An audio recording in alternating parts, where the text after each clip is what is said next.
first session is really to do some historiography of where the Science Studies unit started and how it developed initially, at least, its early program.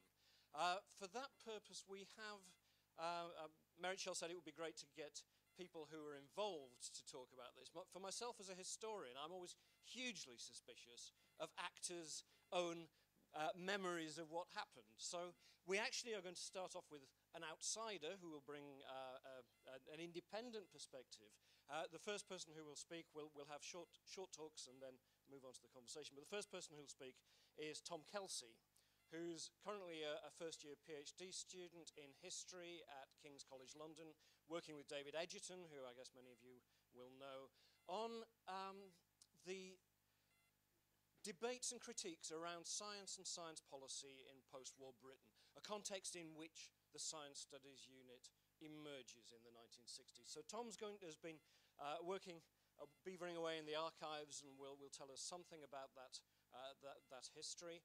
We will then move to people who are members of the unit, but not in all cases, particularly certainly not going back to the 1960s anyway. Lawrence Dritzes, who's a lecturer here, and Neil Tarrant, who is a a career development fellow here in Science, Technology, Innovation Studies, who've also been doing a bit of looking around in the archives, partly in preparation for this meeting.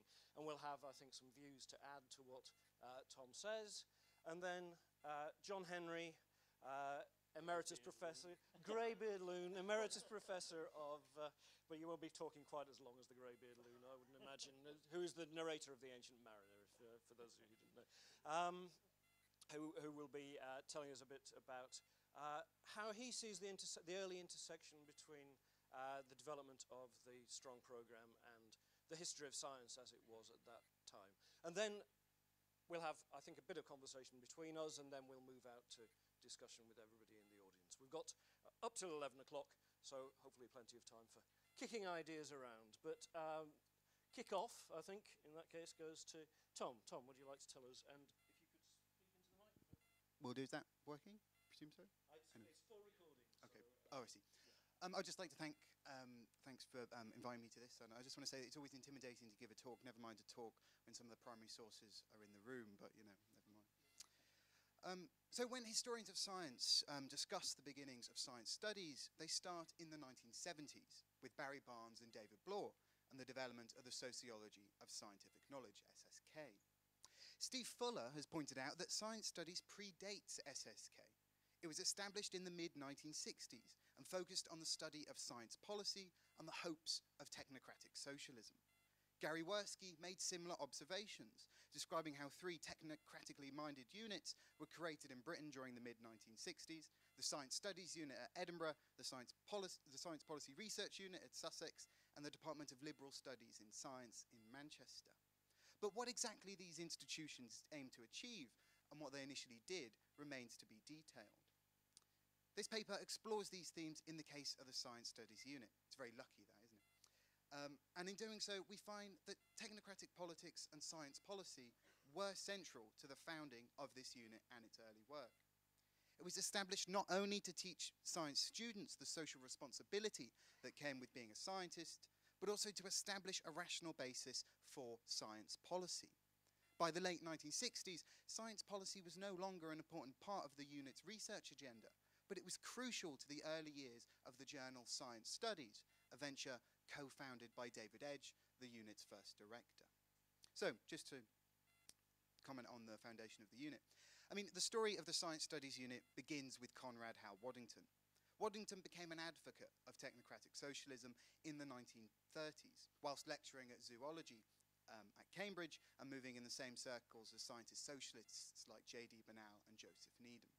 In the NATO-politan culture of post-war Britain, Waddington abandoned Marxism, but nonetheless, Bernal would have approved of Waddington's vision for a new institution at Edinburgh dedicated to science studies.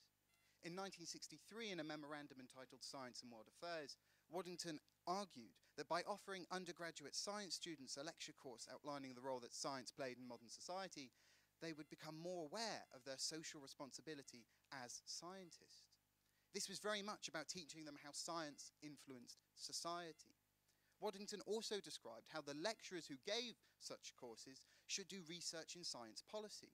He believed this new science of science would be able to develop the mechanisms to control the direction of science in order to ensure that it was meeting general social needs. The main concern Waddington's colleagues was whether it would be possible to find a well-qualified person to lead such an institution. One scientist argued that it would only really work if Waddington himself accepted the role of professor of science in relation to world affairs. Finding a director did prove difficult, a situation exacerbated by how many of the few candidates that were deemed suitable actually didn't want the job. For example, Stephen Toomlin, the philosopher of science, turned down the opportunity to run what he called the Science Policy Unit. Through contacts in the BBC, Michael Swan, the head of the Faculty of Science, heard about an academic radio astronomer turned radio producer, David Edge. When Edge gave Swan his thoughts on Waddington's ideas, it was clear that Edge did not share the banalism that informed Waddington's vision. So that was very close to banality, sorry. Anyway, where for Waddington the unit was very specifically about teaching scientists about social responsibility, Edge saw the purpose of broadening the science degree at Edinburgh in far wider terms. He believed that it should be an attack on attitudes, on apathy, narrow-mindedness and complacency. He argued that the institution should aim to ensure that more undergraduate students became typical third programme listeners. Where Waddington felt that it was particularly important that the institution should research science policy, Edge pragmatically argued that its research would have to depend on the individuals it employed. And in terms of his own interests, at this time, Edge said he wanted to study the problems of the communication of science, a field that he believed was neglected in Britain. But in spite of such differences, Edge was offered the job. But I remember from Barbara actually telling me that David was very aware that he was not, in fact, the first choice. So what did the Science Studies unit do in its early stages? Well, Edge may not have had the same ideological convictions about science policy as Waddington, but nevertheless, science policy was crucial to the early work of the unit. In 1966, the unit hosted the first international science studies seminar that essentially took science studies to be science policy. The meeting aimed to consider whether the disparate methods of science policy that emerged in Britain and the US added up to a coherent set of practices. A report in the journal Science described how it quickly became apparent that any attempts to form such an intellectual consensus were premature, although there was at least much agreement that the relationship between science and government was in need of sustained scientific analysis. Don K. Price, the Dean of Harvard University Graduate School of Administration, and also a former advisor to President Kennedy, made this the central point of his keynote address, arguing that scientific institutions could no longer exist in a state of political innocence. Rather, a science of science must be developed to inform the funding and the direction of science. Clearly a very different idea of the science of science than the one that would make the unit famous. But as soon as the unit started teaching, there was a move away from Waddington's original vision. In 1967, Edge hired 3 lecturers. Barry Barnes, who'd studied chemistry, followed by a master's degree in sociology. David Bloor, who read philosophy and went on to do research in psychology. And the far less famous Leonard Schwartz, who originally trained as a political scientist and worked as a consultant to the Directorate for Scientific Affairs at the OECD. Barnes, Bloor and Schwartz developed 2 courses for undergraduate science students. One looked at how scientific ideas change. The central text was Thomas Kuhn's The Structure of Scientific Revolutions. The other course was split into 2 halves. It looked at the sociology of the scientific community, its development, norms and values.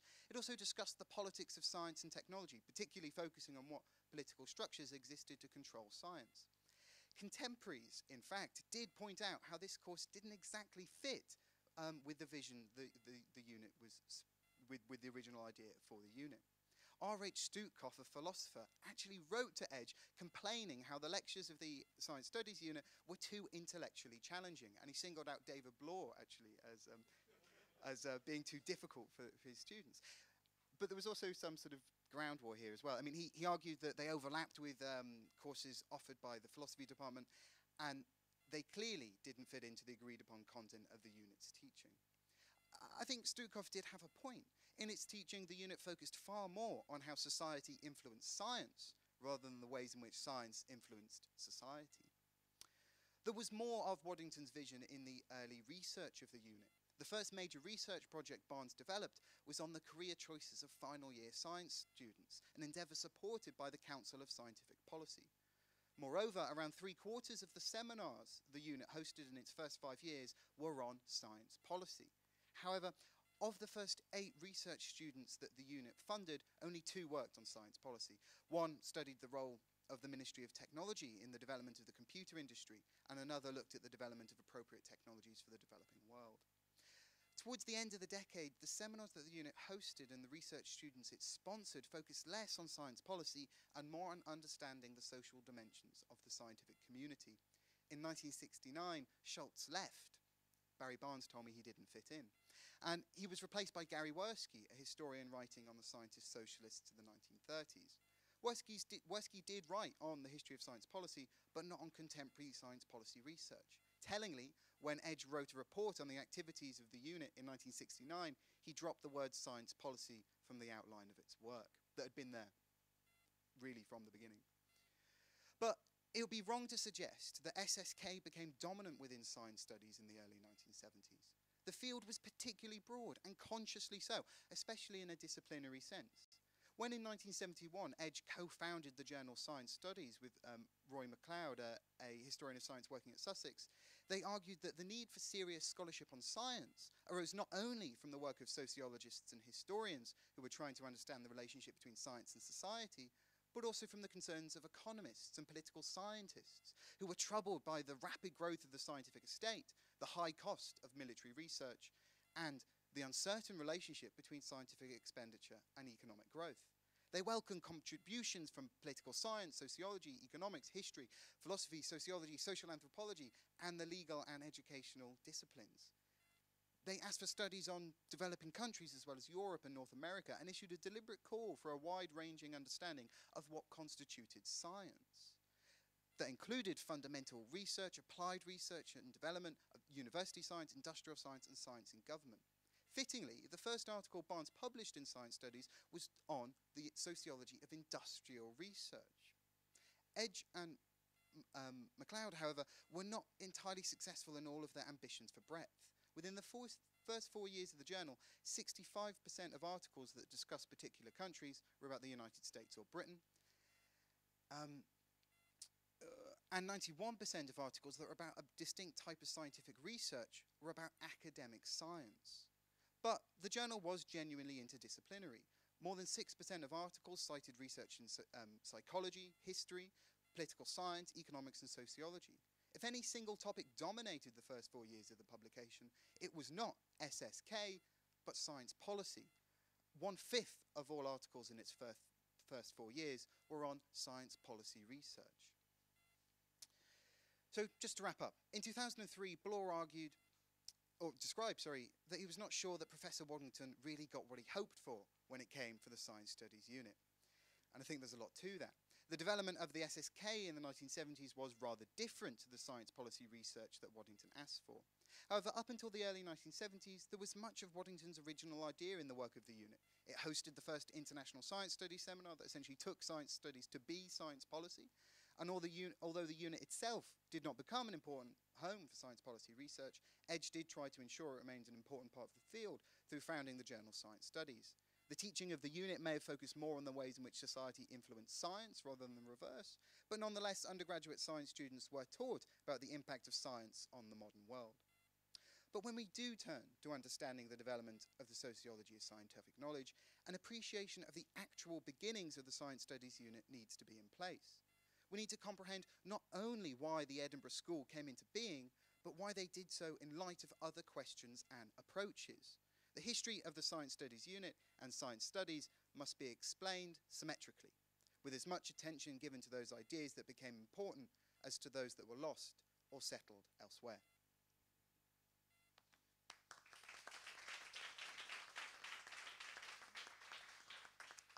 So thanks to Tom for that. I think rather than have questions and discussion of that paper, because there's going to be a continuity between what what Tom's been saying and what others have to say, I think if we can move just sort of quickly straight on to Neil and Lawrence, who, as I say, have been looking into some of the same issues. So who's going to? kick off. Yep. Okay. So I've been looking at the archives which were covering the initial proposals for funding to the Wolfson Foundation, and it becomes very interesting, the mismatch between what the university is actually proposing and what Wolfson thought they wanted to actually fund.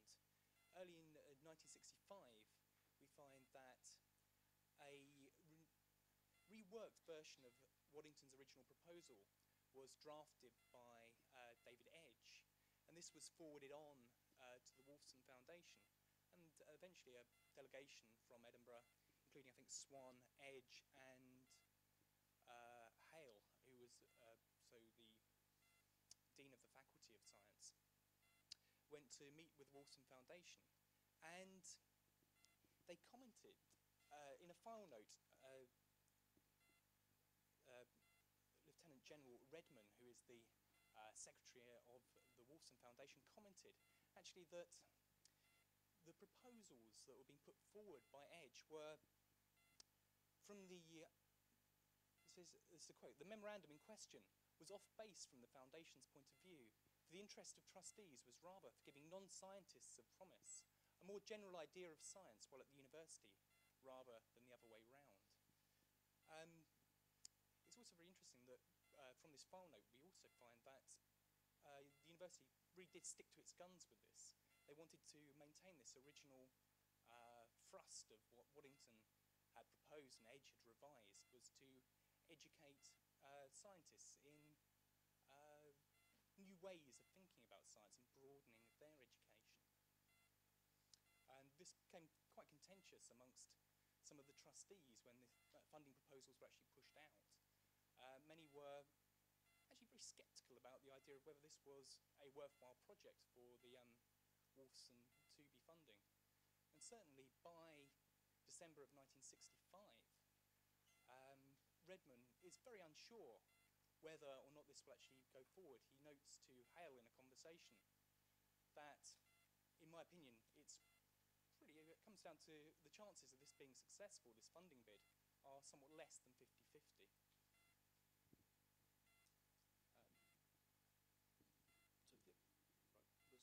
So, Lawrence, did you want to add to that? I think there's what's interesting and what Neil found in the papers of the Wolfson Foundation, which are now at the Royal Society in London, is how long of a time prior to the setup of the unit things were actually being discussed in Edinburgh, and then even between Edinburgh and various funders, including Gulbenkian Foundation was briefly suggested as someone who might back up this project as well. That really goes back, I think I've seen in the university archives, back to early 1963, at least. I couldn't find out exactly when the committee to look for a broader basis for the science degree was actually had its first meeting, but certainly in early 1963 they were discussing these things. And it's also telling that it was a smaller university then. I didn't go back and find out how many students they were at Edinburgh at that point, but the committee, which would meet over in the Zoology building and King's building, which must have been quite newish at that point in Swan's office, included, the leaders of the history department, particularly Dennis Hayes, Tom Burns, one of the founders of sociology at Edinburgh and one of the first professor of sociology at Edinburgh. As we noted, Peter Higgs was there, but he was actually quite junior and was tasked with figuring out the timetabling, basically, while I guess he was working on the boson up just a few. In his spare time, yeah, just a few meters from where we're sitting now. It's just interesting to know that there are mundane aspects to everyone's academic career that come up. But they were really seriously committed to it within the Faculty of Science of doing this. They had a lot of different ideas on the table. A lot of different ideas were bandied about. And Waddington was clearly inspirational to the whole thing. But there was other people had to be involved. And Waddington was also a very busy figure himself, both his general public intellectual status in the UK, but also, running his own institute here at Edinburgh and also doing other work. And so I might finish off with, there is a letter from Waddington to David Edge in 1966. I don't know if you saw this one, Tom, as well, but it's in the university archives where he couldn't make it to the inaugural seminar. And actually, can I see the notes we have there as well? He couldn't make it to the seminar because he was actually touring the U.S. for the OECD, looking at science policy stuff, which is, I didn't realize the connection with Schwartz, so maybe actually the OECD figures in this. But he did write a letter saying, I can't make it, but if I was there, I would love to speak. I would have spoken and I would have said some things. Obviously, he was invited to speak, I'm sure. It wasn't quite clear. And it is quite interesting, I think. I was just noting, I don't know if they're on here or not, but he did say, I don't really need that actually, sorry. He was indicating that what he was concerned about was that science policy certainly was on his agenda and it should be better informed because he felt that it was being too much led by internal factors within the scientific community. What scientists were interested in was driving science policy, and they were advising government on what science policy should be. He said, no, we should be looking at society and culture and see what society wants science to do for it. So what are the big problems in the world that society is interested in, and how can science, in a somewhat heroic way, come and solve them? But he thought the agenda, the research agenda, should be driven from that side, and not enough research was done to figure out how that worked. And I think that's quite interesting then, because that is what SSK then tried to do eventually, tried to show us these other influences on scientific knowledge being created. Maybe not the deep level Waddington was thinking about, because he was thinking about policy, but nonetheless, Waddington did have an idea from that side. So it'd be interesting maybe to explore that a bit more in Waddington's writing, which you can go back and find in all kinds of ways, and look for some other influences there. But I was trying to talk to Barbara Edge yesterday a little bit over our drinks, and to see how much Waddington was really involved in the unit after it started. And I still couldn't quite figure out a good answer about how much he was around besides the occasional memo and things. So that'd be something, that's kind of for the future, I think, to work out and see. That's all I have right now, but we can discuss more as we go. Thanks. No, that's great. Thanks, Tom, Lawrence, Neil. I think what's emerging already is that this view that the unit was founded really in a sort of a lot of cross-cutting currents of thought about how science should be directed or left to itself, or who should be speaking for science, and particularly what the aim of the unit should be. Should it be a Bernalist science policy unit? Should it be teaching scientists about society? Should it be teaching arts and humanities and social science students about science? Clearly an awful lot of opportunities, possibilities, interpretations in play. And I guess, what really becomes very interesting then is quite how and why the particular program that emerged as the strong program and the activities around it did so. And I know John has something to say about that at least, so okay, let's hand over to you. Thanks. My reputation, such as it is as a historian of science, not as a sociologist of scientific knowledge. When I first came here, when I was appointed in 1986 on a 2-year non-renewable contract, I was appointed to teach the history of science and the history of medicine. What I'm going to talk about is sort of addresses the history of science quite a bit, but I hope you'll think that it's not merely special pleading on behalf of history of science. I mean, it is special pleading, but not merely so, I hope. Okay, so the historical roots of the symmetry principle. Now, there's a double entendre in my title. I'm not going to attempt here a carefully researched, or even more typically of me, a badly researched history of how David Bloor, Barry Barnes, and Steve Shapin came to formulate and then establish the symmetry principle. What I do want to suggest, however, is that the principle was there for the taking in the normal practices of historians of science. So the principle itself had its roots in the practice of history of science. But before going any further, let me just remind you, in case any of you have forgotten or are unsure about it, what the symmetry principle is. Brian Wynne mentioned it yesterday, but didn't go into it in detail. David Bloor states it as one of 4 major tenets of the strong program in knowledge and social imagery. The third tenet is that the program, quote, would be symmetrical in its style of explanation. The same types of cause would explain, say, true and false beliefs.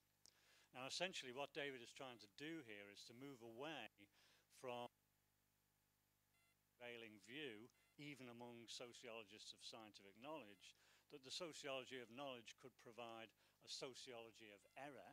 That is, it could render sociological explanations as to why scientists and others believe things to be true when they were in fact false. But SSK, Sociology of Scientific Knowledge, was surplus to requirements when it came to understanding why scientists held correct beliefs. To understand correct beliefs, we simply need a lesson in the relevant science. Sociology doesn't enter into it. Now, before the strong program, this was the standard approach amongst sociologists and philosophers of science and amongst scientists themselves. But anyone familiar with the historiography of science as it was being pursued in the 60s and 70s would have been familiar with a much more symmetrical approach to the science and the scientists of the past. No historian would have thought to him or herself, let's explain why the contemporaries of Galileo failed to notice that all bodies fall at the same rate, no matter what the difference in their relative weights. We don't need to say anything about Galileo himself because he got the science right. On the contrary, their attitude was much more likely to be, we know why the contemporaries of Galileo were committed to the idea that heavier bodies fall faster than light ones, but why did Galileo break away from that idea and go on to discover the law of free fall? Now, some historians would seek to answer a question like that by focusing as much as possible on the technicalities. Usually, the starting point in these accounts was some chance observation, such as Galileo noticing that the chandeliers in the Cathedral of Pisa took the same time to oscillate no matter the amplitude of their swing. But those historians who were suspicious of mere chance delved deeper and were always able to find good reasons why Galileo thought differently from his contemporaries or approached the problem in a different way from his contemporaries. In some cases, these reasons would be attributed to Galileo's psychology, or to the social psychology of his context, or just to the sociological context. It was this rich, highly contextualized kind of history of science which became dominant in the late 60s and early 70s, and I suggest provided a model for the symmetry principle. This is a quote now from Duclos. The battle was won, for Pasteur was sure of his experiments. Had anyone told us that this brilliant victory amounted to nothing, he would have surprised us very much. Nevertheless, such was the case. Pasteur was right, Pouchet, Joly, and Mousset were right also, and if, instead of withdrawing, they withdrew from the commission because they could see the way things were stacked against them. But if instead of withdrawing they had repeated their experiments, they would have embarrassed the commission very much, and Pasteur would not then have known how to reply to them. You can see the details in the full paper. Duclos, writing in 1896, went on to say, this is a good illustration of how a series of judgments revised without ceasing goes to make up the incontestable progress of science. We must believe in this progress, but we must never accord more than a limited amount of confidence to the forms in which it is successively vested. One sometimes reaches the truth by error, and sometimes error by the truth. Now, Duclos was no sociologist of knowledge, but we might easily change his final comment, one sometimes reaches the truth by error, into something like, one sometimes reaches the truth by preoccupation and presumption. And given that our preoccupations and presumptions ultimately derive from our life histories, it's a small step from there to David Bloor's comment that, quote, we do not know the world in spite of society, nor can we know it without society, rather we know it collectively by means of society, end quote. Let's look at my second example, Paul Forman's 1971 paper, Weimar Culture, Causality and Quantum Theory, Adaptation by German Physicists and Mathematicians to a Hostile Intellectual Milieu. Now here, Forman brilliantly shows how it was that quantum physicists came to abandon the age-old and deeply entrenched idea of cause and effect in a surprisingly short space of time, even though there were alternative interpretations of experimental and mathematical results open to them, and which had no such drastic and counterintuitive implications. Forman's story of the severe spiritual and cultural crisis impacting upon Weimar Germany after the defeat of Germany in the First World War is one where intellectuals began to take for granted what is called the tyranny of reason, and reject it as they welcome the end of natural science and the very idea of regular causation. The story is very rich and complex, and we needn't go into the details here, but we should note that Forman's story is not confined to obscure thinkers who can now be seen to have simply been in error. Forman focuses on the leading German thinkers such as Heisenberg and Schrödinger, and even the Dane Niels Bohr. Forman points out that in 1932, Schrödinger published an article, "Is Natural Science Conditioned by the Milieu?" where the milieu, of course, is not the natural world, but the socio-political world, and where Schrödinger insists that natural scientists, I quote, "cannot escape the influence of the milieu in which they live, and that milieu at the present time is characterized largely by a struggle to get rid of the causal chain in which the world has entangled itself." End quote. Now, examples like this could easily be multiplied. The general tenor of works in the history of science in the late 60s and early 70s was not merely to explain why social factors led obscure thinkers into error about the natural world, but on the contrary to explain how social factors could lead the heroic figures in the history of science to reach the conclusions about the natural world we now regard as correct. The symmetry principle was already, and continues to be, a completely routine feature of the intellectual history of science. But, and this is a big but, it's important to note that historians never said they were using the symmetry principle. The principle was not already explicitly articulated by historians, and David Bloor simply came along and pinched it. It took David Bloor and his colleagues to notice this common feature of historical work and to make a methodological principle out of it. Historians are averse to theorizing, and of course it's the nature of their discipline that general theories cannot inductively emerge. A historian who is proud of their analysis of the causes of the First World War would never dream of saying, "and it's the same for all wars." Obviously, each war requires its own explanation, depending on highly specific and entirely unique circumstances, which cannot legitimately be transferred to any other conflict. Of course, they could make a highly generalized comment, as Bill Clinton did when he said, "It's the economy, stupid," but that's so general that it's pointless to say it. So historians simply prefer to restrict themselves to the research in hand and to be satisfied with uncovering all they can about their chosen topic. There's no ambition to develop this into general principles about the nature of war or science or whatever. But the founding members of the Science Studies Unit did want to understand the nature of science in a general way, and so they drew upon the abundance of historical studies of science as a database of empirical work from which they could draw general conclusions. And it's my belief that David and Barry, all too aware of the distinction made by earlier sociologists and anthropologists between a sociology of error and an epistemology of correct science, were able to recognize the lack of that kind of distinction in the work of historians who treated bad science and good science just the same. In Knowledge and Social Imagery, David refers to a large body of work in what he calls the historical sociology of knowledge. But what he's referring to, of course, is work in the intellectual history of science. Accordingly, he later apologizes to historians of science, saying, quote, "Frequently I must be using their work in a manner of which they would not approve." End quote. Similarly, Stephen Shapin, in his History of Science and its Sociological Reconstructions, refers repeatedly to the empirical work in the sociology of knowledge provided by historians of science. And he freely admits that, quote, "not all relevant empirical studies come clearly labeled as sociology of knowledge." And he declares that, quote, "perhaps the more profound apologies are owed to writers who will be surprised to see their work treated in a sociological context."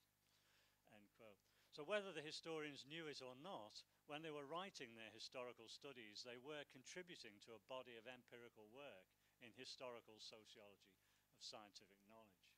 So this brings me to two final points. Firstly, I think the fact that the theoretical precepts of the Strong Programme are based on such an extensive body of high-quality empirical work means that it is extremely well-founded and thoroughly sound.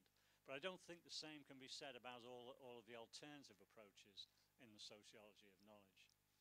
Secondly, and finally, I think those philosophers of science and others who have criticized the symmetry principle have failed to get the point of it because they're not sufficiently familiar with the symmetrical approach as it is embodied in work in the history of science.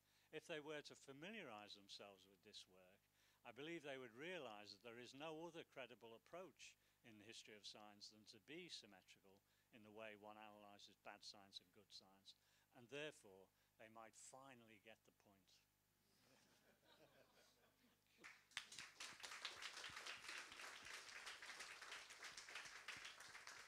Couple of things that seem to me to be really worth, well, really one particular thing that seems to be really worth exploring, which is this question of just how and why it was that out of the late 1960s and into the 1970s, the teaching and research of the staff of the Science Studies Unit shifted from being this kind of fairly liberal education with a policy perspective for scientists, excuse me, to being a much more foundational and quite deliberately sociological analysis of science.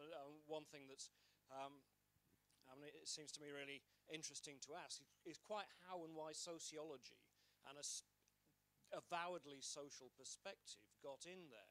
And I think it's striking, for instance, that when the journal of the discipline is founded, it is first of all science studies, and only subsequently, and I think is in 1978, 79, becomes social studies of science. So, you know, it takes a while for this sociological understanding and for you know, the reach of the sociology of scientific knowledge and of science more generally to really get in there.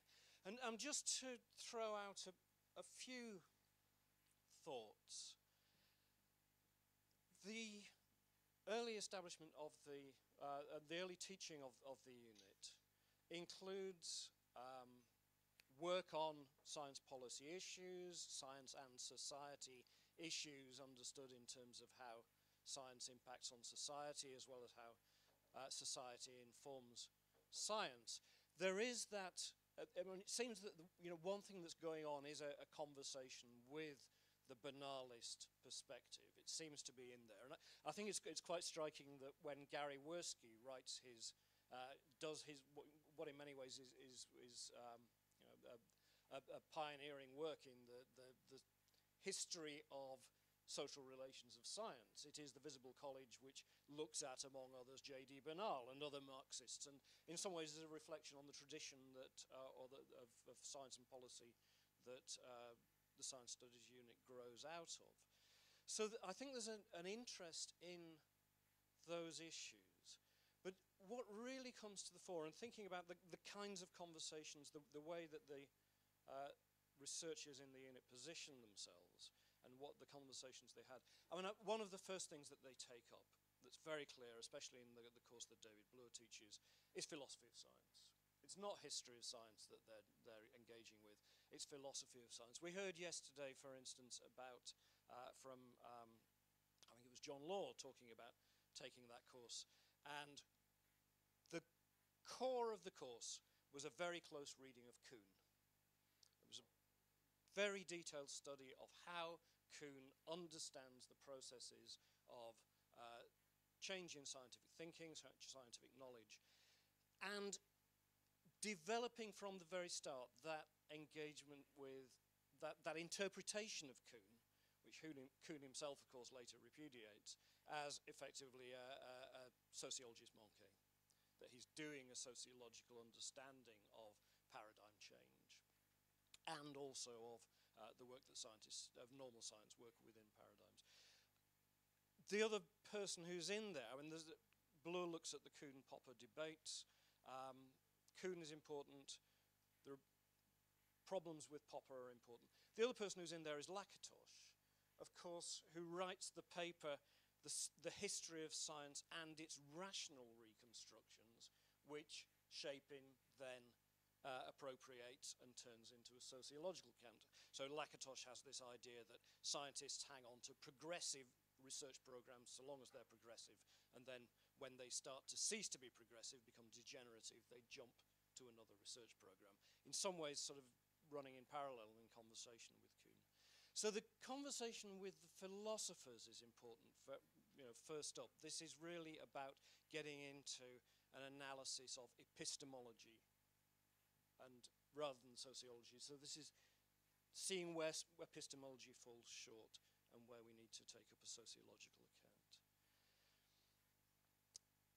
Quite where the sociology of science comes in is really not clear. It seems as if almost the sociology of science is a bit of an afterthought. It's once you realize that epistemology needs to be sociologized, that earlier work in the sociology of science starts to be seen as this identification of sociology as being about the sociology of error, I think, comes in. But I'm not sure when that happens. It's not there until, I think, the early 1970s. And again, I wonder how important, when we talk about the Strong program and Barnes and Bloor, but the importance of Chapin's arrival, I think, is probably really quite profound in this, in that Chapin is the person who really brings both an engagement with the sociology of science, in particularly the Mertonian frame. I mean, in many ways, Chapin's career can be seen as a long conversation with Merton. And I think that's probably quite important there. But also bringing in the historical perspective and the appreciation of the wealth of historical case studies that can be drawn on. I do want to take a bit of an issue with John, though. I mean, John says that, in effect, the sociologists, the Strong program, recognized something in historians of science that the historians of science themselves hadn't realized, but that is sort of unproblematically there. And simply show it for what it is. And Chapin's paper is, of course, hugely important in that respect. And it really does, the claim to be simply revealing what the historians hadn't realized is a very strong one. What I remember, though, memories being problematic for historians, but nonetheless what I remember, is just how after that publication came out, after the publication of Farley and Geeson, after then Chapin's appropriation, an awful lot of the debate about where sociology of scientific knowledge was going and about whether or not it was a legitimate enterprise took place, certainly in the British context, in the meetings of the British Society for the History of Science. And I remember going to, in the early 80s, going to some of these conferences, and the debates were incredibly heated. The historians of science were saying, no, this is completely illegitimate. You are misrepresenting, you are misappropriating what we are doing. And we repudiate this symmetrical account of the history of science. Farley and Geeson, really very interesting. They came up with this, in many ways, what became a foundational paper for historical representations of the Strong program. Jerry Geeson, of course, became very much aligned with the Strong program, and his later work on Pasteur fits in with that in lots of ways. John Farley never accepted it. John Farley always said, no, that was not what we were doing in this paper. And he went on to do excellent historical work on bilharzia and tropical diseases and so on, rather more in a policy, history of science policy, and especially science and development mode. But, very politically astute, very politically alert, but repudiated the constructivist perspective. So quite how and why all of this played out in these settings, I think, is really very important. I mean,